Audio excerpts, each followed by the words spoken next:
sure that so it says let's see.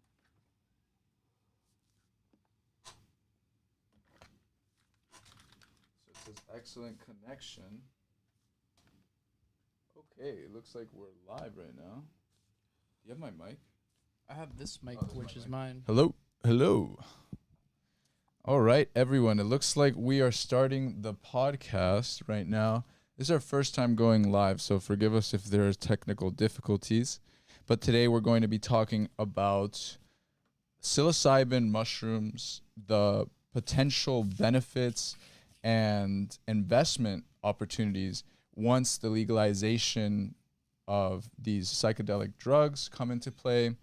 There's been a huge advancement in the FDA approval of a drug called MDMA, which is also known on the streets as ecstasy.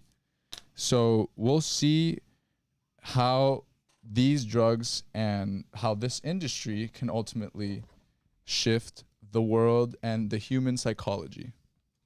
All right, let's get trippy.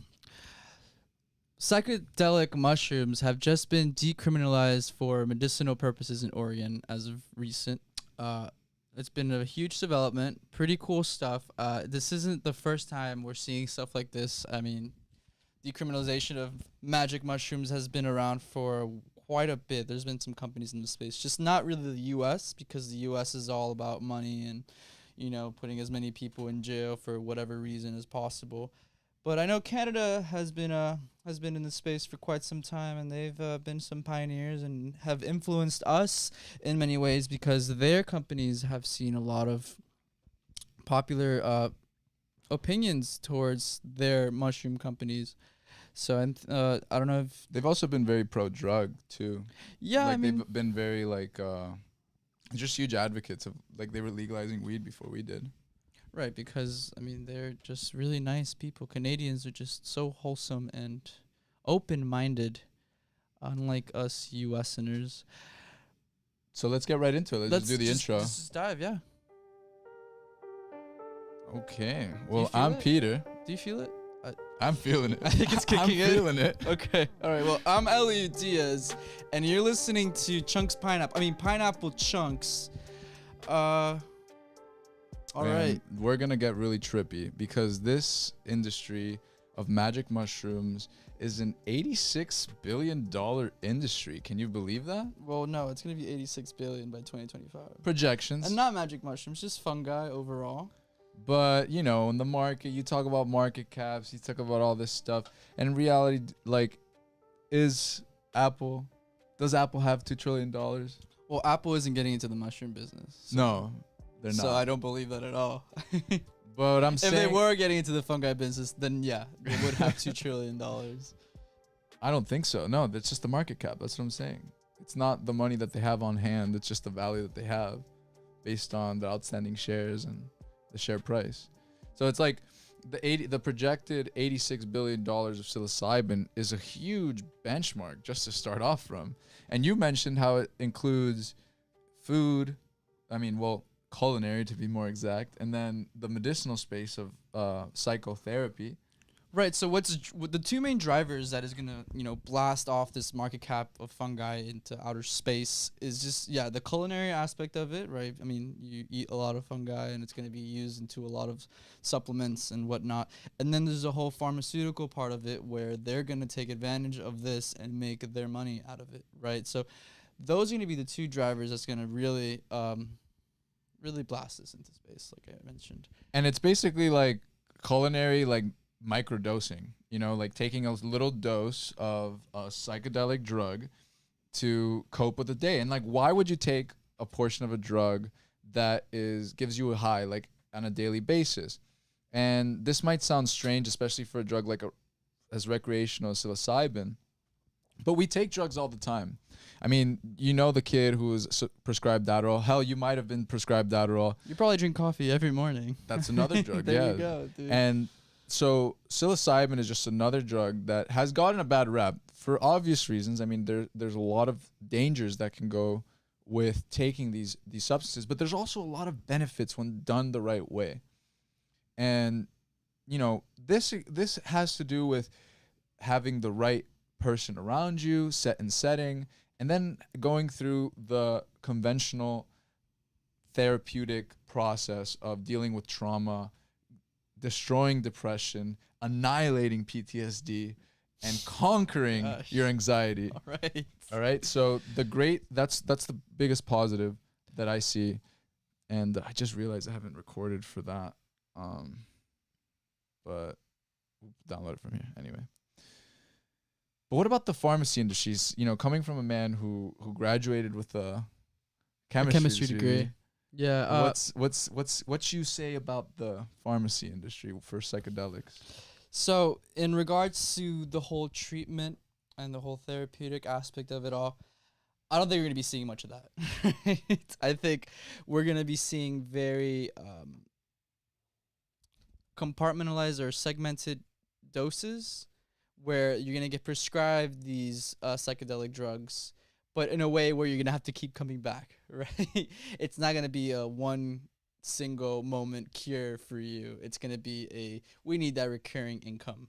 Because that's the way they think. That's the way. The only way it'll be profitable for them to even go through. At least in the U.S., right? Yeah, I mean, like to go through. I mean, you're seeing it now with the thing that the thing that happened. You know, the plague, and with the FDA approval of the vaccines. Yeah. And how long it actually takes, but they've just sped it up. We've seen a sped up version of how a drug becomes a drug or a vaccine becomes a vaccine, but that process usually takes years and years. And Rick Doplin, the founder of Multidisciplinary Association for Psychedelic Studies, he started this organization to legalize or begin the legalization for the therapeutic uses of MDMA therapy.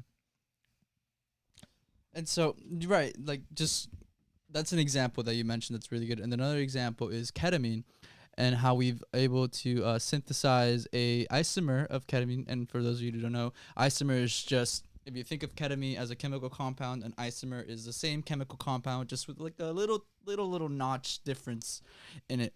And so this new isomer is prescribed to people who have bad depression, bad anxiety, because ketamine has been shown to show great improvement in those symptoms and those mental disorders. But the thing is with that, the problem is you can really just treat somebody once or twice or three times, just not, all the time in regards to a dosage, right? Like with ketamine, you need therapeutic practice. You need someone to kind of guide you through the whole experience. And you shouldn't just be taking like a little, I don't really know how they dose it with like a vial or like a pill. I don't take it, so I wouldn't really know. And it's like they want that recurring income. Like you kind of have to keep coming back for more ketamine. So I think that's kind of how we're going to deal with it. And the S ketamine, right? The S ketamine, yes. From Johnson & Johnson. Yeah, that one. Believe it or not, this blew my mind. I mean, like a public company, Johnson & Johnson, making a synthetic ketamine that doesn't have the high effects, but gives you all the benefits of it gets relieving. Well, it's not like as crazy. I mean, yeah, it's not. It's very controlled. It's much more controlled, and it's meant, like how Ali said, to keep you coming back, because they can't cure you. They want to treat you, so you can keep paying the premium on your insurance or pay them for these drugs. That's a good way to put it. That's what I've been thinking. They want to cure. They don't want to cure you. They want to treat you, which is very different. And the challenge here for most of these companies, these public companies, or Johnson & Johnson, Abivai, these pharmaceutical companies, is that these drugs are kind of like a one and done situation. Like you do a session of a psychedelic experience, whether it be mushrooms, MDMA therapy, ketamine, and you're good for like 6 months to a year. You won't have to have a resurgence of depression, a resurgence of intense anxiety, panic attacks, or PTSD episodes. So that's the biggest challenge. So they're trying to figure out a way to not make it as effective and ultimately maximize the profitability and minimize the human benefit, in a sense. Right. It's not going to be like you and your boys decide to take a trip to Peru and have like a little ayahuasca retreat and just kind of find yourselves. It's not going to be anything like that. It's going to be like a small, very microdose of psilocybin, probably extracted in a little vial. You have to like take it every morning. But it's not going to do anything. until you get like a really proper therapeutic treatment for it. But but it's still great news that there is a huge push. I mean, the MDMA FDA phases is already on like phase 3, I believe, and they're really far ahead, you know. And there will be a point, especially you in the future, to go into a therapist or a psychologist's office and be able to pay for an MDMA assisted therapy, where you would be with a psychologist or a therapist. You take the drug and you lay down and you talk about your traumas, and if you don't want to talk about it, MDMA will make you want to talk about it. And that's the best part. Like, that's the best part about the drug, is that it allows you to really go deep and yank out all those nasty weeds and just form new and blossoming vegetables. everything that smells bad, they're just gonna take it right out of you. It's kind of like Headspace, but instead of meditating, they're gonna guide you through a whole wave of glitches and pixels and all that trippy stuff. What about MindMed though? Oh, MindMed is the Canadian company I mentioned. Oh, you brought it up earlier? I brought it up earlier. I just don't remember the name. So But MindMed has they're gonna go public on the Neo Stock Exchange, and so they've actually been around for a long time, and they've Let me pull it up really quick. MindMed. yeah, 'cause I don't know too many specifics, but I like the name. I mean, it's a really solid name. Psychedelic inspired medicines. Let me The just make sure. alliteration is really good. Yeah, it's fantastic. They seem to be on the ball. Okay, great. Let me just make sure that you all have it in the screen. But it says breakthrough mental healing, and breakthrough it is. That is for sure. And they help patients unlock the healing power of the mind through psychedelic inspired medicine, cool woman of a beautiful lady, so they can overcome. And this is some next level stuff. Like, Well, actually, it's next gen. next gen R&B or R&D. You wanna click on that? Let's see. do that. It's a magical Psychedelic pill. innovation. MindMed is discovering and researching a broad range of novel compounds, therapies, and technologies with the goal of unlocking new pathways for patients. Fantastic. So MDMA LSD combination. Look at this. They're not even like, you hear this stuff at a music festival. You know, you don't hear real doctors. Dr. Michael Bogenschutz. This guy has MD. a PhD. He has a, yeah. He has a PhD, and he's saying all this. He's vouching for it all. It's pretty He's a amazing. doctor. It's pretty amazing.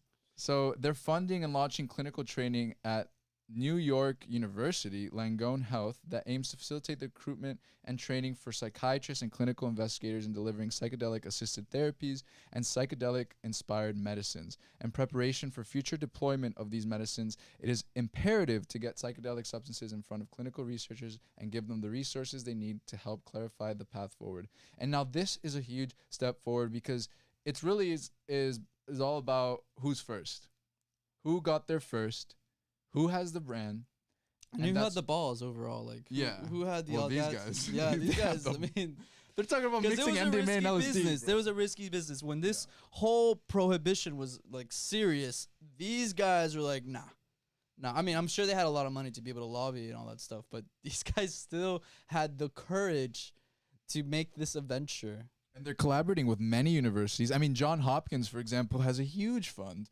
Yeah. Tim Ferriss has funded the psychedelic research therapies. There are a lot of big names backing all this up. This industry is gonna pop, and it's very exciting. And look, this right here, it says LSD microdosing right here for adult ADHD. And look, they've gone from pre-discovery all the way to phase 2A.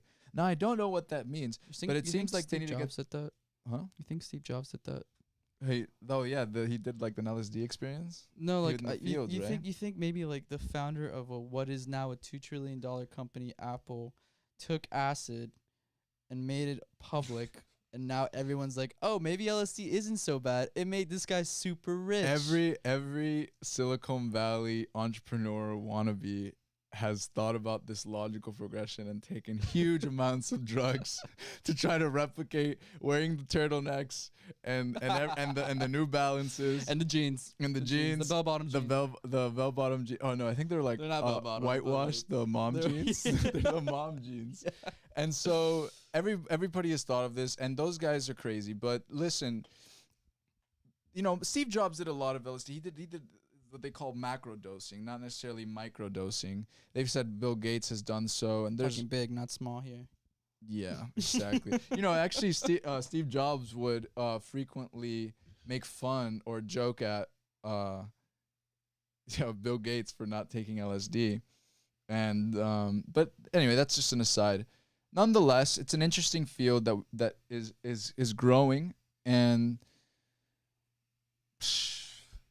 So, okay, you guys are hearing all this and you're like, wow, like this is gonna pop. It's very obvious because I mean Ellie and Peter are talking about it, so it must be true. And yeah, it's true, but how are you gonna get a piece of the pie? How is a regular person like you and me gonna get a piece of this mega industry? how are you going to invest?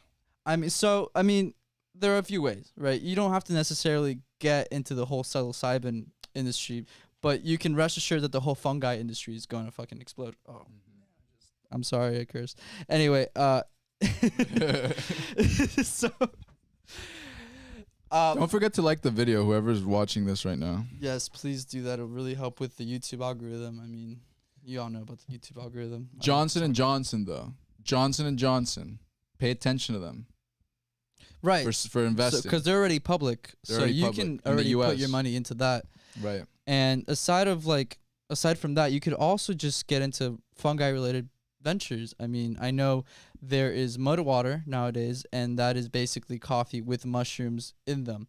But there are the types of mushrooms that kind of give you that neurotic up, or like chaga or lion's mane mushroom. And so mud water is a very exploding industry right now with over 200,000 searches in the past month on Reddit. And I mean, we can show you the charts right now. Yeah. What do I pull up? Here. Wait, it's on here. I could probably. Well, let's see. Well, we'll explain the chart, just because out of an essence of time. Right.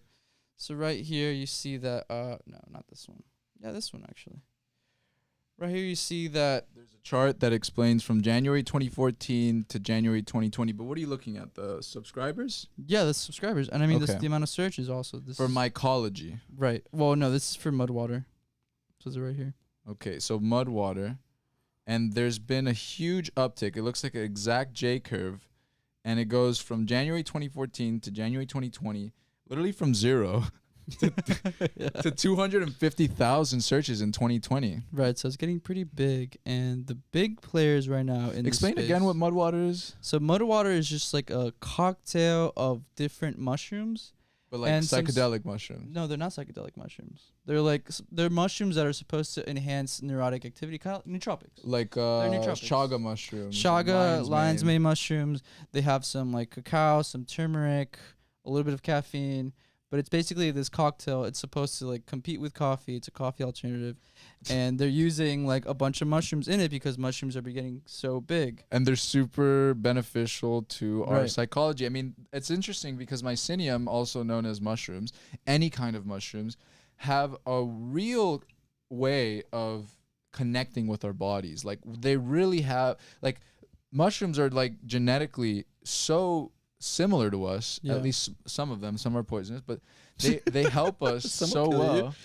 It's just so fascinating to me. I mean, we're not Mycenian researchers or anything like that, but nonetheless, it's really fascinating, and we'll definitely do more episodes on this. But right now, we should definitely end it, just so we can see. This is our first live stream, so thank you very much for watching. And we'll do a outro real quick. You want to say anything before we go? Just if you are doing psychedelic mushrooms, be safe. And don't do them. And don't do them if and- they're not And this is all prescribed. educational purposes. Don't invest in anything we've mentioned. And I own a share of Johnson & Johnson. I'm not really too heavy on them. But J&J. J&J, let's go. Let's end the stream.